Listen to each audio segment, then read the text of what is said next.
Blog Talk Radio. You're now tuning in to number one Prince of the Airwaves with your host, Prince George. Here we go on Warfare Radio Alliance on Blog Talk Radio.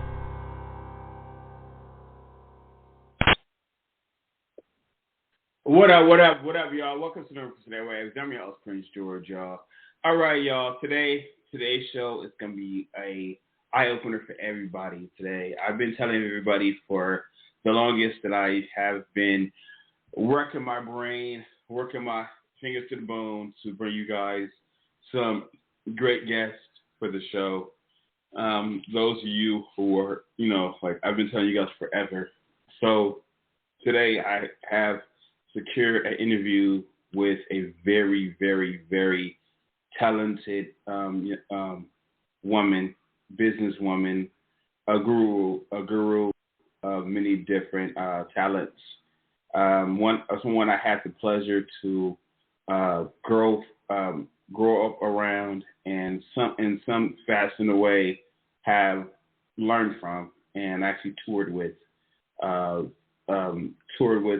selling books and things of that nature, and stuff like that or whatever. But of course, that will come up today at 4:40 today. So until we go into that, which is a few minutes. So before you do that, you heard let me go introduce the show the right way. You heard the red lines, the blue lines, the green lines, and things of that nature. But there's the red, black, white, and silver, y'all. Welcome to Number Perspective. I'm your host, Prince George, y'all. All right, we're about to go into a song right away. And this song is entitled All I Want to Be, written by George Easley for Easy Trinity Music 1 for Warzone Records, y'all. And this song is, the artist is Baby G, and it's off of the Bugsy Becoming soundtrack, y'all.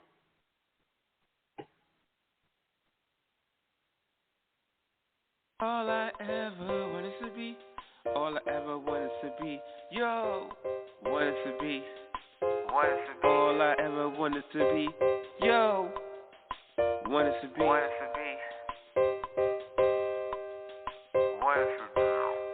all I ever want to be is a good boy, good man, good son, good brother, good grandson, and husband. Seen is good with the room to be better. Better yet, wonderful godsons. Even when people try to say or pretend that I wasn't, but because people sometimes don't try to give me the time of day, stuck to myself and let the God lead the way. Feeling ready, feeling real good today, and the day ain't even over, and I got a sense of scope of how I feel. Leaving people on their own mental trip, all of that. But in fact, I got on my knees and prayed for things to be better.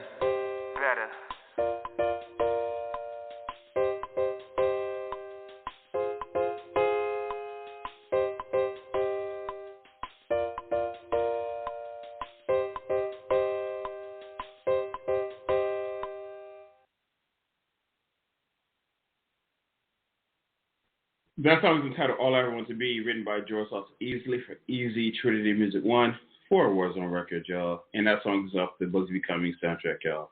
All right, y'all. We're about to go into another song. And this particular song is entitled Badge of Honor, y'all, written by George Easley for Easy Trinity Music 1 for Warzone Records, y'all. The movie is, by the way. But this song is written by Dale Anderson and performed by Dale Anderson and published by Easy Trinity Music 1 for Warzone Records, y'all. And the song's off of the soundtrack by the same name of Badge of Honor by Trinity Music Entertainment and Warzone Comics, y'all.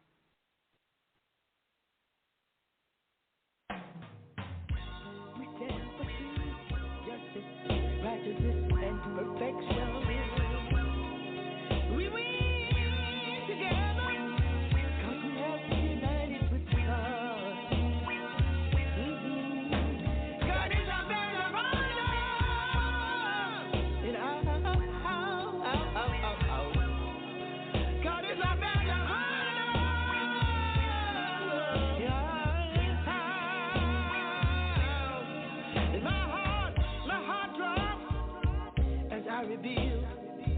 that my love has been kidnapped while I sleep or I nap. It saves me until I find her. God is our badge of honor in my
I put my trust about that.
right, guys.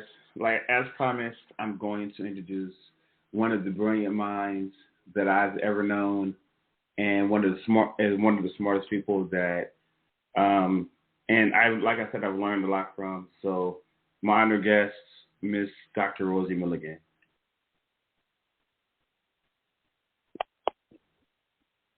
Hello. Hello. How are you? How you doing, Miss Milligan? Guys, I call her Miss Milligan, but Dr. Rosie Milligan. For you guys. I'm doing great. So, thank you for taking the time to be a guest on my show. It is very honored to even be talking to you or interviewing you on the show particularly. I'm happy to do it. Happy to be with you because I admire what you're doing. I've admired you for years for what you're doing. I'm really proud of your work. How could I say no? I couldn't. So my first question, okay, I know you for all the contributions you made in Los Angeles and probably other cities and states and everywhere else that I probably don't have no knowledge of particularly, and all the things you've done, from life, like with life, estate planning, and a lot of other business ventures, right? Yeah. So, well, take me. Okay, go ahead. It's like estate planning. I'm publishing. I've done credit consultation because so many people really jacked up in that area, and business consultation for people who are actually starting out their business, because many people are in business by default. It wasn't their intention at all to be in a business, but their jobs laid them off or the company closed up, so they took their severance pay and they said, well, I started my own business because I can't get a job. So when people go into business by default, that means they're not prepared. They haven't taken the courses, the training, the seminars. They just say, well, I got to do something, so I started my own business. So as a business consultant and coach, I found that to be very important, particularly in our community, because a lot of people are trying to start their own business because they say, well, I don't want to work for anybody else. But not to have the proper information, you're doomed to fail. So that's why I do a lot with business consultations also. But with all the experience you've done for everyone else, how did you get started in business, or who drove you into the arms of business and stuff? Well, I tell you, I consider myself, I hail from South America. I tell people better known as Mississippi. My father was a farmer, and people sometimes would say to me, Dr. Milligan, don't tell people that your father was a farmer, you picked cotton, you did this. And I say, it doesn't matter what you was, it's what you are today. That experience was great for me because my father was a farmer, but Prince, he owned the farm. That made a difference. He owned the farm, so I grew up understanding ownership because we were able to go to school anytime we wanted to, and there was children who were sharecroppers who didn't own their own stuff and their business. They could only go to school when it was raining because they had to work on farms and that kind of stuff. So I started selling watermelons at the age of 9 years old, and people would say to me, which one is good, little girl? I would thump it, because my dad had taught me, and I said, this one. So I've been in business as a little girl, and I understand the importance of owning your own. So that's what inspired me with my family. And the other person who inspired me, reading, that's why I love literature. Reading is so critical because when I read the story of Madam C.J. Walker, how she started her business with $1.50, and I see people with far more than that, and they're waiting for a loan. If I can't get an SBA loan, I can't do my business. I was moved by those women who took what they had and started a great business. Madam C.J. Walker, I would say she started first, you really could say, multi-level marketing business with a hair product. And Mary McLeod Bethune, she started her school with like $1.50. So these women, I felt, wow, if they can be successful and do it, I can too. So I was motivated by those women. So what was besides growing up selling watermelon and things of that nature, as an adult, what was the first business you ventured out into that you became either was successful at, or you felt that provoked that got you to really got intrigued with even doing business even more? The first business was a record shop. We had a record shop over there on Vermont near where SC is. But at that time, I was working as a registered nurse. I've always, even when I worked for corporate America, and I'm glad I did spend time in corporate America, because it really set me apart from a lot of people who just got laid off. The job shut down and they started a business. So being in corporate America, you really learn a lot that you can take away with you into your own business. You learn the management. You learn how the business runs. Because a lot of people I've seen work for a company, say auto mechanic or whatever, and they look at all the customers, they look at all the money coming through, and they go, shoot, I'm doing all this for them. I can do it for myself. But the piece that they didn't get, well, you're doing all this work, but how did you get the customers that you're doing the work for? That's the part that's missing, because they haven't had the training and they haven't worked in an area where they can see what's really going on. You understand what I'm saying? I've heard people, they say it all the time, I can do this for myself. But there's marketing pieces. There's so much. You got to see how did the customer get there. So the record shop, when I was doing that, I also was working in the hospital as a nurse. And when I worked in the hospital as a nurse, I love sales. I looked at the fact and I said, wow, these people, who's making good money, nurses. So I got my insurance license. I got my real estate license so I could sell to them. So I've always been in a business. So it just went on from there. Okay. So I know recently, I know when I lived in an area where your shop is, and your shop was always called Milligan Books. But I noticed that recently, I think you changed your name. And what was the purpose and reasoning for the name change? Okay.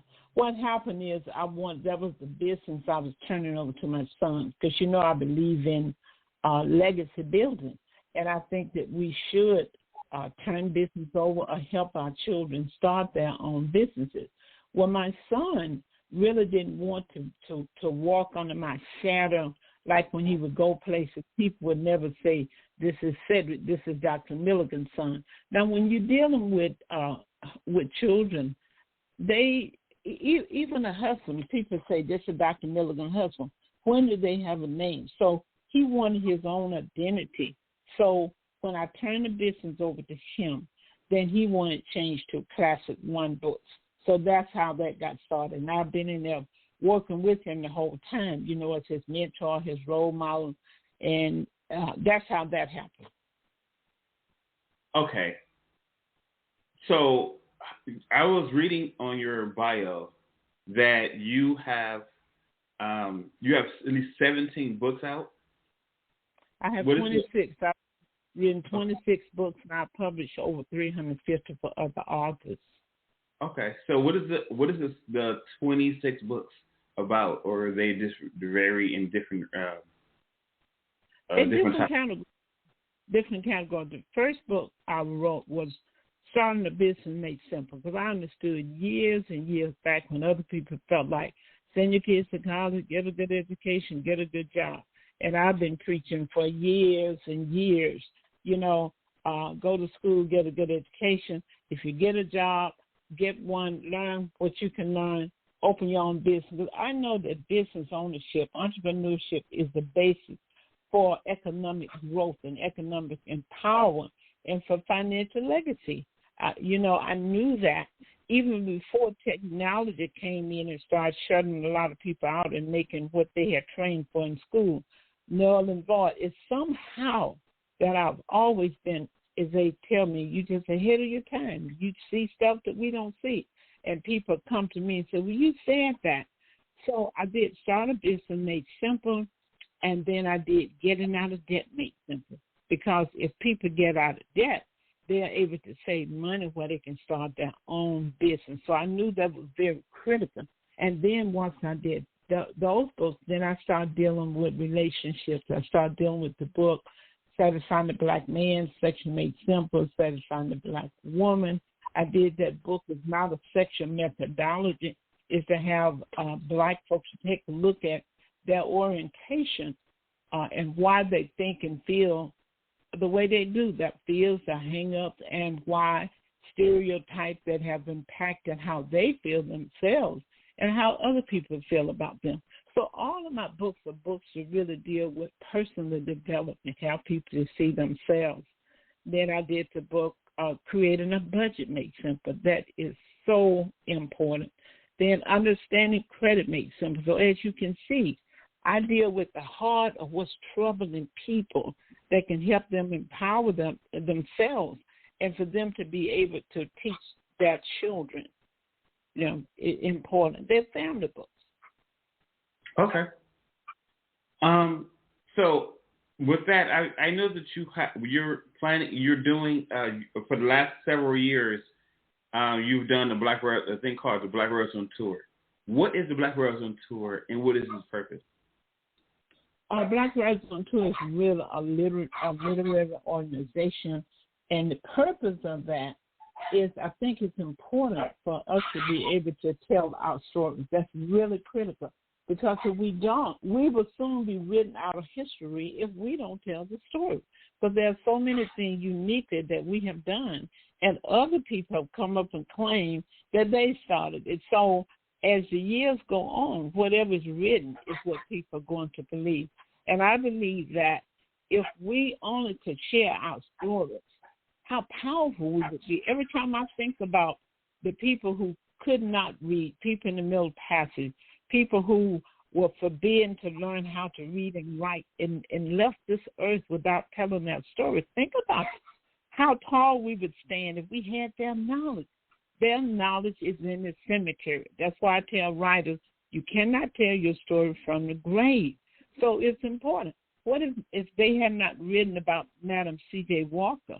That's who inspired me to propel to greatness. Mary Clyde Bethune. What if those stories had not been written? So it's so important. So what really inspired me also with Black Warzone Tour, we focus on read. Can you read? Read. But writing is so critical. It is so critical because if people judge you, Prince George, by the way you write, by your spelling, they'll look at it. If you do not write well, they'll throw what you have written in the trash. Judges on down, lawyers, anybody. But when you can really write, they have to take a look at it. They will see you as being unintelligent if you don't write well, or you don't spell well, you don't know how to hook it up. So I wanted people to move into the fact that writing was important. And I wanted children to fall in love with reading at an early age. That's why I have the children writing contest every year. And I tell parents, even if you don't like reading, just sit down with the book and let you act like you read it. It's so critical. So the Black Warzone Tour encompasses all of that: writing, inspiration, authors sharing from across the country. When you talk to other authors, and they say, well, this is what I did to be successful. It's just that it's a powerful event. And the good thing about it, each year, there are at least 10 people come through that conference, end up becoming writers. That's why we have so many writers out here, Prince George, because people started coming to the writers' conference. They would see you, they see other people, and they go, well, shoot, if he can do it, I can do it too. So that conference have inspired so many people to write their books and start their own publishing company. Absolutely. I remember, funny story. I remember talking to you some time ago about when I was starting out to do, we were starting out, our company, Warzone Comics, was starting out to start working on books and things of that nature. And I remember we didn't have a publisher to publish our books. And I remember talking to you about publishing our books at first. And then you invited me into your shop in order to talk to a client about doing art. And turns out at the end of the day, I didn't get the job or whatever, but I learned a lot about publishing from you. And I remember getting my first application from you about publishing and learning how to get a publishing company and how to publish and what was the importance of publishing and stuff. So I really thank you for that information for sure. Well, I always share. I helped at least 35 people start their own publishing company. Because when I first started out, I started publishing all these different people's books. And then I decided, let's give them their own autonomy, where I would help them get started. And once their book, show them how to get national distribution. And then all the money belongs to them. Because I didn't want to be a part of, like, the publishing company. They give you a small advance if they give you any, and you get maybe 10% of the book sales. I feel if you wrote the book, that's your intellectual property. And we're giving away too much. Our people, same thing in the song industry, how they sing, and then the other people, who get them out there make the money. I think it's time that we make the money from our own intellectual property. So I help anyone who's trying to start their own publishing company. In fact, I wrote a book on how to start and run and manage your own publishing company. And people would say to me, Prince George, why are you teaching them that? That's what you do. You got to understand that what's for you is for you. And you should always open the door and share with other people. I mean, I've been doing this for 30-something years. I'm tired. I refer people to other folks who I know are publishing and know how to do that different genre. So I just hope anyone listening will always be open to bring somebody else along. I want people to be out there publishing. I'm not going to be here always, so I should want the word to get out. So I just hope everybody feels that same way. So, question, what does it take to plan an event, or what does it take for you, because you've been at it so long, what does it take for you to plan like an event like Black Warzone Tour? It's easy for me now. It's really like cookie cutter. Remember, I've done it for 26 years. So I already have my publishing packages together. I have my sponsorship letters. So every year at a certain time around October, I start sending my sponsorship packages out. The exhibit forms and everything, all you have to do is really change the date and the time. So it's cookie cutter. But one thing I can tell you that it takes in planning an event like this, you really need to get a team, find people who believe in what you're doing. And you have to, when you start out, Prince George, you really going to have to put your own money. I can't stress that enough. Because some people start a nonprofit and they have no money and they want sponsors to participate.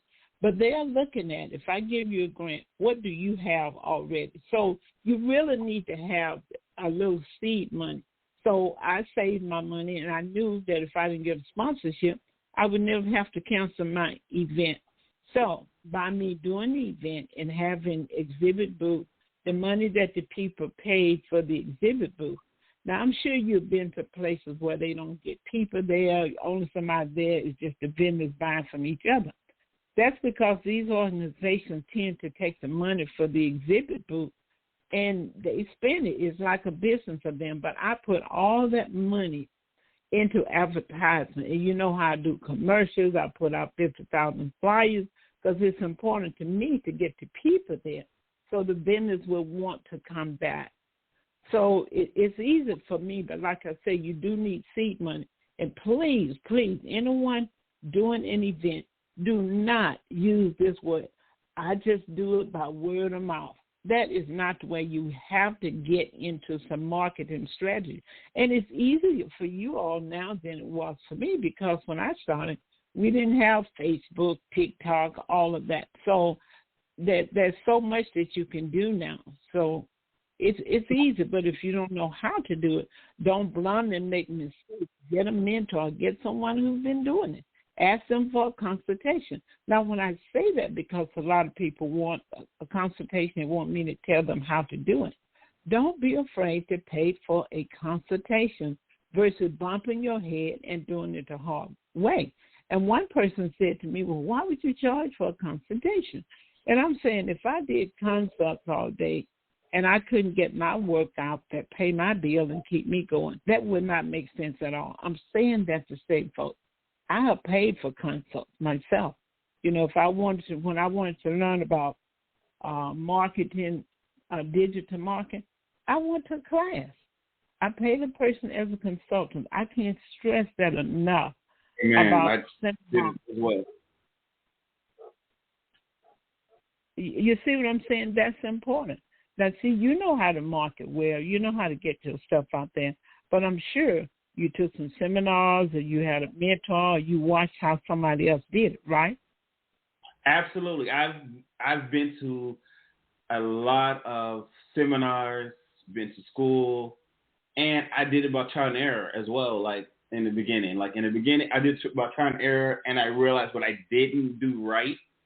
And seminars, and I've even talked to you a couple of times about, think about different things, and being on Black Rose on tour, and I've seen how things was going, and I was like, oh, okay, I see what I messed up. I see where I messed up. Like, okay, I got it, and starting working on little fine tuning things and stuff. So yeah, yeah, for sure. And some business, some authors, and even, you know how we had the Black Business Expo had vendors included without them. You have people trying to get their product out, and they'll say, well, I don't want to pay for a booth. And we've had people who come to the conference who just walk around and pass their flyers out and try to talk to people. And a lot of times people don't have respect for you when they see you kind of bootlegging. So that's part of advertisement, to have a booth. And it's not the major thing I can say to authors and to vendors too. It's not how many sales you make while you're on that floor. It's the connection. There are people who will call me after the event, even as far as a year later. They say, well, remember, I met you at Black Lives on Tour. I met you at the Black Business Expo. So I want people to understand it's not about how many sales. It's really about having your face. It's about branding yourself. If every time they look up, they see you in your books, pretty soon they're going to say, you know what, I saw him at this event. Let me get this book. They really got to see it more than one time most times. It was funny that you mentioned before social media. And sometimes I laugh at it because I was around, my company's around too before there was social media. Warzone Comics has been around for a little over 20 years. And before social media, before Yahoo and all that other stuff. So when you mentioned the idea of before social media and stuff, I can really vouch for the idea of that. Question for you. I know you did a TV show and you did a radio show. I think if I'm not mistaken, you still do a radio show, correct? Right, I still do Express Yourself Hour on every Tuesday. Do you want to give the information to people so they can tune into your radio show as well? Sure, they can go to my website, drrosie.com.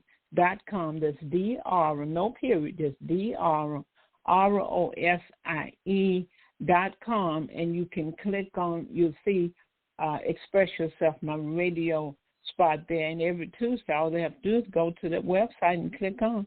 And we have a vast, line of topics. So it's a good show to look at. We have callers from all across, all over the world, really, because you know how that happens on the internet. Yeah. With all the things that you technically do in your business ventures and many, many different business ventures, probably more than me, but have you ever... I don't know, quite a bit. Have you ever got it to a point to get to a place where you ever cross your mind, ever given up on your business or started a different business or going into a different profession, or has always been what you're doing right now as a actual company with publishing and all other things you're technically doing currently? I've always been in the business and in the profession of helping people achieve what they want in life, of helping people. I started out in accounting, and I realized that I'm really a people person, not pushing paper behind a desk and trying to make some figure come out right. That's why I switched over to nursing. And then that was helping people. And I became nursing director, nursing instructor with helping students. I was nursing director at LA Job Corps, helping disadvantaged students to get into the nursing profession and to start their life. So I've always been in business of helping others achieve what they want. But I've never, ever had any inkling of giving up on anything. I may have just added something on. And Prince George, people always would say to me that you can't be a jack of all trades, then you'll be a master of none. I debunk that, because everything that I have laid my hand to, I've been successful at all of that. And I want people to not be discouraged with people telling them, well, man, you're trying to do too much. You know, they've even referred to me sometimes, Dr. Milligan, she is a Jamaican. You know, all types of stuff. I'm sure you've had people to tell you that they thought you were dibbling too much, right? Absolutely. I mean, trust me, was doing comics and doing movies and radio and other stuff. Yeah, I've had that talk, and artists don't get discovered till they're dead and all that otherness, and still sometimes go through it. But like it's when you have mentors like yourself and faith in yourself, faith in God ultimately, and have that great team, you kind of be like, yo, all right, cool, I get it. You don't see the point in what you're doing, so I get it. You don't get the point in it, so I can't. I made it this point to make up my mind, to be honest. I'm not sure if you have this thing. I'm not going to please everybody. I don't make my products for everybody. Not everybody's going to appreciate what I make and do and stuff. And I make it for those who is going to appreciate it, to appreciate the wisdom, the knowledge, the funny, the seriousness, and what we technically do as a company. And if they accept it, great. If I reach one person, to be honest, I'm cool with that. If I reach more than that, then it's even better for me. And you do it well. All the things you do it well. And some people think that they can't. I remember having this conversation when I said to people like 30 years ago, they said, well, you just find your niche and fill it. I said, okay, what happens when technology put your niche out the box? Then what are you going to do then? Now people realizing what I was saying. Always should be doing more than one thing, okay? That is really critical. It would be so frightening for me, Prince, if I had one job, I had kids in college, had a house to pay for, and had one job, one source of income. That would be so frightening to me because of that business shut down and job lay you off. I don't see how people operate that way. I really don't. I'm telling you, that would be so frightening for me to think that I only had one stream of income.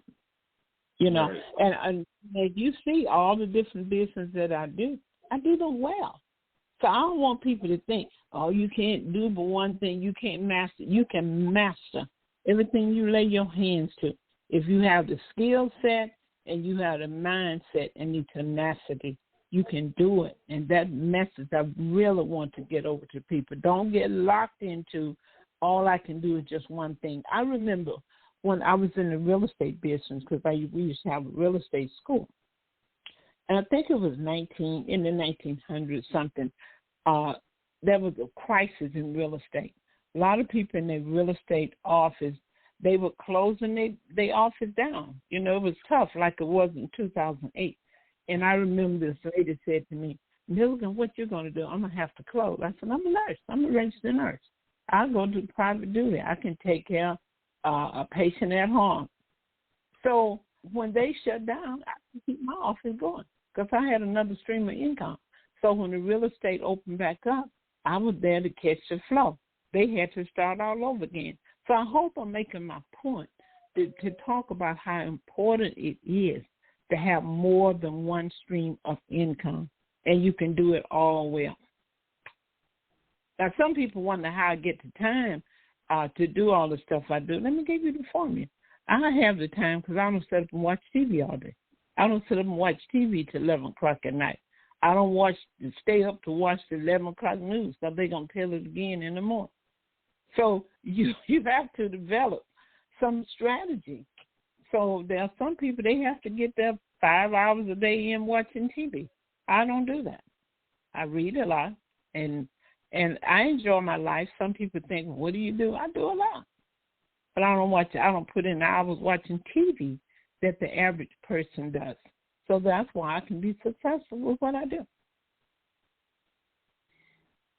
Okay. Is there any topics that we haven't covered that you want to cover about yourself, about your company, about branding, about writing, or any other topics you may want to cover? Well, branding is important. You know, what a lot of entrepreneurs do, they get so bogged down with their business. They don't go to seminars. They don't go to other folks' events. They behind that desk. They're doing everything. They're the janitor, and then they don't want to hire anybody else. It may not be full-time. You might need to just hire somebody to help you part-time or just farm out different jobs for them to do. Because when you're in business and you're running everything and you don't have any assistance, that's a piss-poor business because if you get sick, or not just sick, if you're in an accident and you're in the hospital a month, then what happens to your business? Folks, it is important to set your business up in a way that if you get sick, your business can go on. Otherwise, you don't have a business. Now, Prince George, you know Tim, who works for me. Tim can do almost everything that I can do. And that I can't do, I could call him from home or from a hospital bed and say, do this. And this is what I see in most business. They don't have a backup in case something happened to them. Get out, go places. Brand yourself. Every time events are there, even if you don't have a booth or whatever, show up. And people will remember your face, remember your brand. And if you have, you can have a T-shirt, you can have a mug, something that people will always remember you. So people know me, you know, Dr. Rosie. I brand myself on every place. You know that. And now it's so easy to do because, I'm an email queen. I'm going to be sending something, put something on Facebook, but send something, not always send something to get people to buy your product. Send information, send tips, send updates on something. Not always every time somebody gets your email, you're trying to sell them something. Let people know that you care about them and that you learn something different, you hear something, did you know? You know, this tidbit information. Here's some tips. Here's a new scam. Don't get caught in this one. That's the kind of stuff I do. I brand myself in that area by giving something to people versus always asking people to buy from me. Now, that's really important. So I want all entrepreneurs to really think about that. What are you giving versus what are you asking for? Give sometimes. Do you still do your Toastmasters or your speech seminars? I don't. I've just been too busy to do that, but I'm glad you mentioned that. I think it's really important for anyone in business, whether you're a writer or in a conventional, traditional business, Toastmaster is an excellent format for you. How do I say that? Because I have brought people on my talk show, and I'm sure you have too. They don't know how to be a good guest. You ask them a question, they start lecturing as if they're on the stage giving a speech. Toastmasters will teach you how to do sound bites, you know, how you can take a commercial is only 60 seconds, and look how much you can say in a commercial. But most people don't know how to confine what they need to say, and they go on, and the people lose what thought they're trying to make. That's what I like about Twitter. Twitter make you confine your thoughts because you can only say so many words. Have you noticed that? Yes, I have. Tweeting, you can only, so it make you look at, well, wait, what can I cut out? Because you don't need to say a whole lot. You need to be straight to the point. I really recommend Toastmasters for anyone out there because it really helps you to be able to answer questions quickly, being precise, and not just all over the place. And I see a lot of people like that. I've had guests like that. In fact, I did a class once on how to properly do an interview, and that's one of the classes I probably need to do again, because you got to be able, people, they want a fast answer. They want to answer, but they don't want you to talk all day. But how is it Mr. Milligan and the rest of your team, how are they doing as far as the business is concerned? They're doing good. And, you know, what I created was really like it. And I've been an inspiration to all of them, to so many people. Like I had one young lady, Sophia Shield. I don't know if you met her. She came to my Living Trust seminar, and she said, I always wanted to meet you. I've heard you on radio. And she said, I want to stick right by you. I said, okay, good. So she got her notary license. So she knew that I was a notary. So I mentored her. Here are the do's and don'ts. Don't get caught up in this. Look at their license good. And then I started sending her out doing notary jobs for me. And she started doing intake. I taught her how to do intake, how to go out and get the information from the people that, you know, that needed a trust. And now she's enrolled at Cal State in the paralegal course. I mean, it's all about mentorship. It's about helping somebody else get to the next level, because that could be the same person who will in turn come back and help you. So everybody's doing well. We work as a team. If there's something that I don't have time to do, I can have Mr. Milligan to do it. He's working on a project. He has questions about some areas that I may have had experience when he has not. He'll ask me, have you had a client that had this situation? Yes. Oh, yeah. Here's how you do it. You do it this way. It is so wonderful to be working with other people. I'm going to say again, those who are in business, please don't become solo. Don't be the only person there.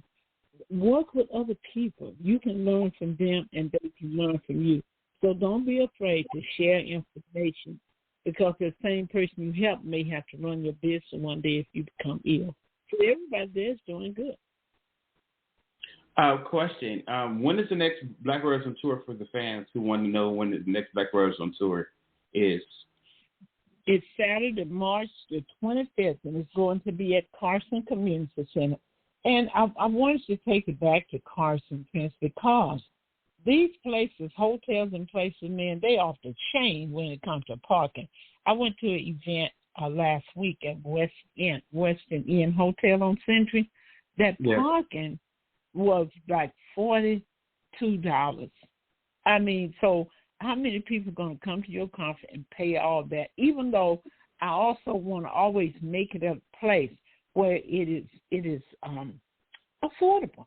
That's why we do the booth sales and that kind of stuff to pay for the event, pay for the place and all of that. It's free parking, and I think that's important when we can get people why they can come free. So I will always have the admission for Black Rise on Tour is going to always be free, because it's a family affair and people can come and they can bring their children. This year, though, you know, we used to do it from 10 to 6. So now we're going to have to do it from 10 to 3, because the facility on weekends have to get ready for people who haven't functioned at Saturday night. But people just have to come on time from 10 to 3. You can get to see the whole thing. We still have seminars for people who want to write. So I'm excited about it. I'm excited because you know, I meant to tell you, I used to enjoy meeting before the tour, the Black Rose Tour started. For all the writers, for all the writers or the booth people who had booths, or majority of the people, I guess it was on the flyer, I guess. Are you still doing that? I am still going to do that. You know, most people have said to me, Prince, that was a highlight for them, that they got to hear from other people, talk about their book, and they got to meet authors there. And even though they had a booth, they had just made note of the authors that I want to get their book. I want to go and talk to them. I like what they have done. I can learn from them.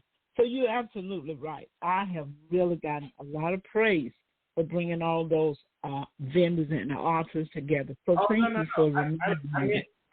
I get that. It was a special part in the very beginning, before the Black Wrestling Tour started.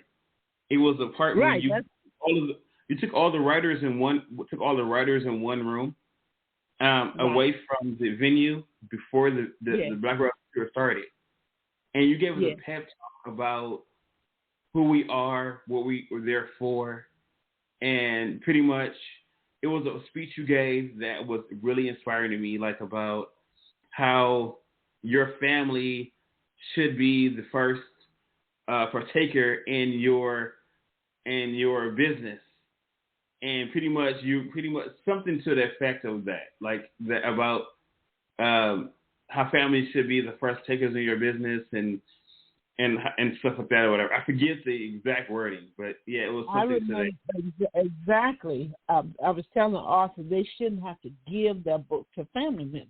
They should be the first one to want to pay for your book. And I shared with them that my son was a cosmetologist, and people would say to me, "You mean you pay him to do your?" Yes, I should be the first one to want to put money in his hand. He's in business, so I know exactly what you're talking about, because I believe in that, and I always share with authors, because they'll go and get their book printed and feel like, now you can give your mother a copy. But for me, I would pay for anything that my children have just to encourage them. And speaking of that, when I've done books for people from African, guess what? When they have their book unveiling, I remember doing one for a guy, and this man came and he gave me $100.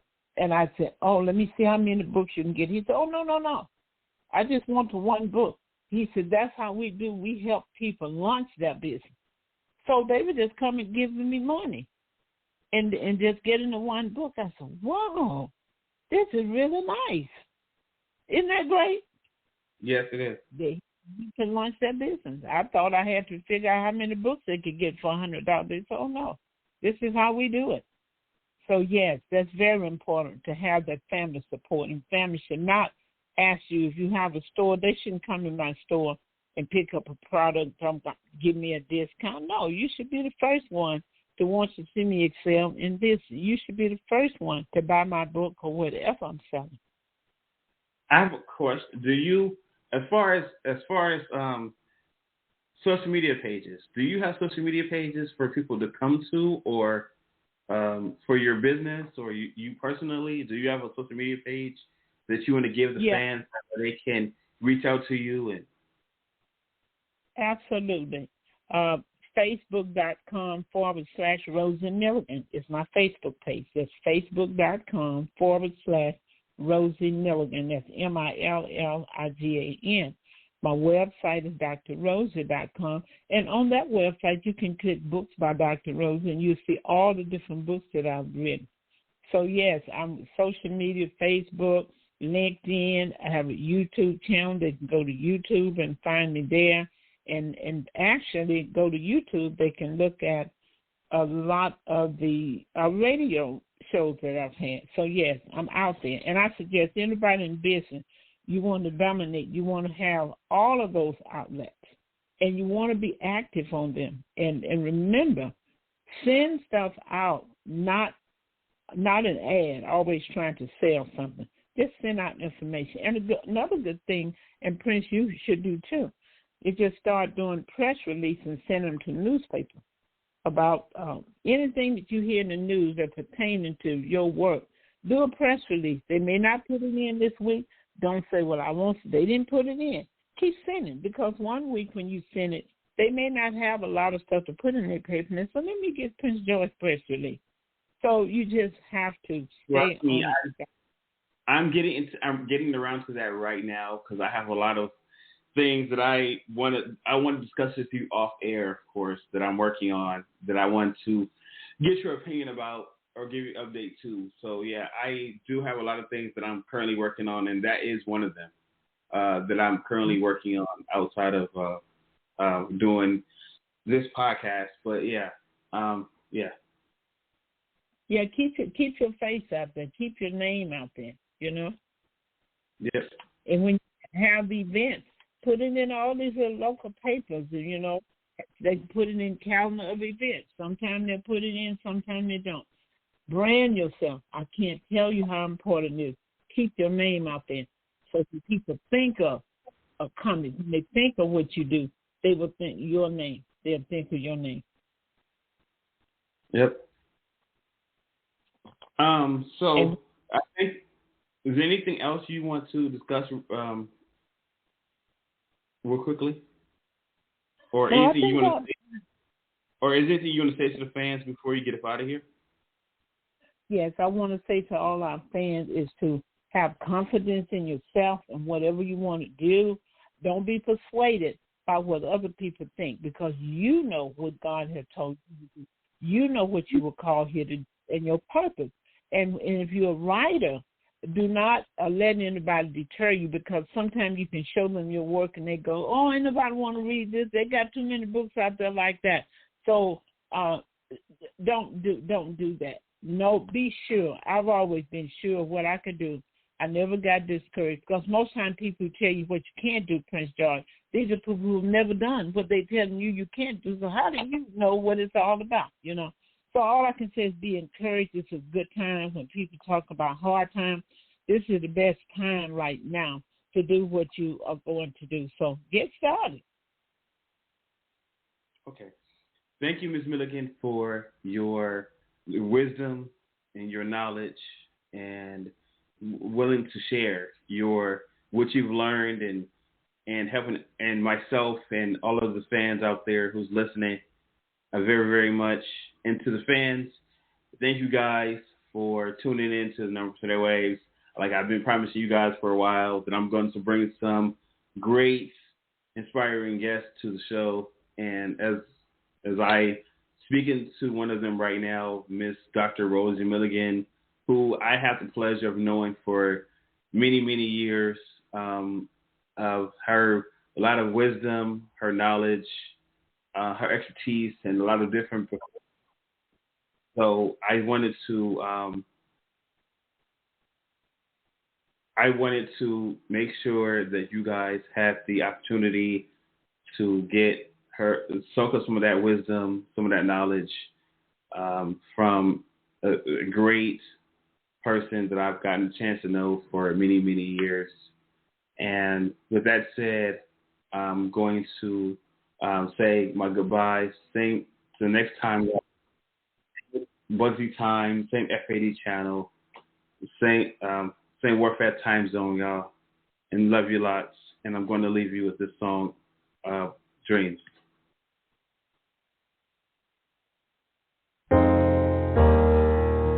Dream on, oh, what the future holds.